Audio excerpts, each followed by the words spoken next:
150 Jamaican dollars.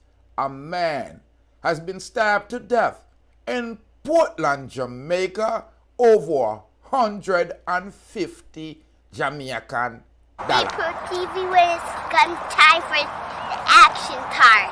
Yeah. Cool on Jenna. Oh, you know about it? Yeah, this is the maximum level of depravity. Yeah, greetings, ladies and gentlemen. It's Rastafari soldier. I could not believe this article when I saw it.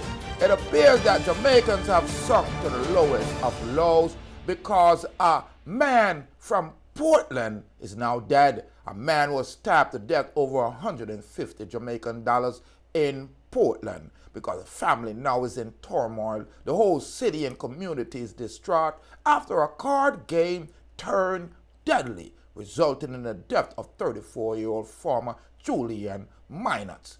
Life is now over. Over what? 150 Jamaican dollar, about $1 US. As per report, Minott was gambling with a group of men when a verbal dispute escalated, leading to two of the men brandishing a knife and fatally stabbing him before fleeing the scene.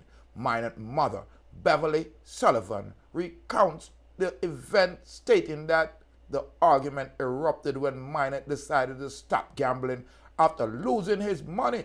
Despite his attempt to avoid confrontation, the situation escalated, resulting in a fatal attack. Two men were taken into police custody in connection with the incident that took place April 19. Sullivan told the newspaper that she rushed to the hospital upon hearing the news, but received a devastating call from her son passing on the road.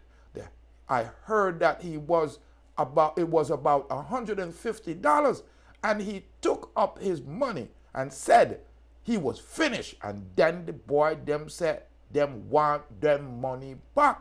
It was the worst call ever, but I tried to be strong because his baby mother were there and she was crying, so I had to keep courage for her, Sullivan said. Despite her grief, she also expressed that she's remaining strong for Minott's partner,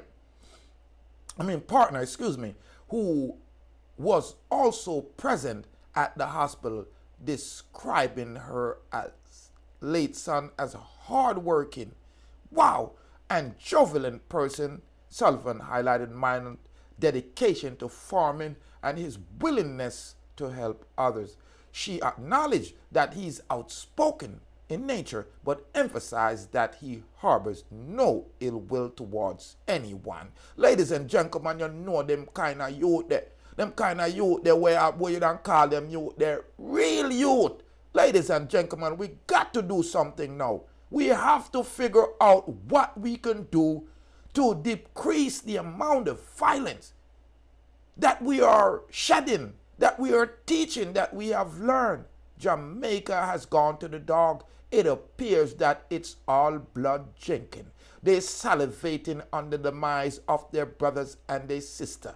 Where is the love that we spoke about? Where is the peace and the joy? Our one life we have to live, and we have to be living in a terror from our own sisters and brothers. Tell every little boys and girls that Jamaica is not like this. Jamaicans are loving and kind. Here we have a young man, 34, now live half him life, Julian Minott. Lost his life over 150 Jamaican dollar. $1 US, they fatally stabbed the man because him say him done. You know, sometimes you play a card and you say, you know what, it's enough, me I lose enough, or even domino. But again, people, I man don't gamble. I don't ramp nor play, not with my one strike. Ladies and gentlemen, leave your comment, ladies and gentlemen. Young Julian Minott of Portland lost his life over a $1.50 card game. Pick up the money, and the man them say give them back them money. And he did not listen, and them bleed him up. It's a sad situation that we are so callous and have no care for our brothers and sisters. Subscribe to the channel if you have not subscribed. Leave your comment. Let me know what we could do to make Jamaica safe again. I'm Rastafari Soldier here reporting live from the Deep Root Studio, Portland, Jamaica. A man stabbed to death. Over 150 Jamaican dollars.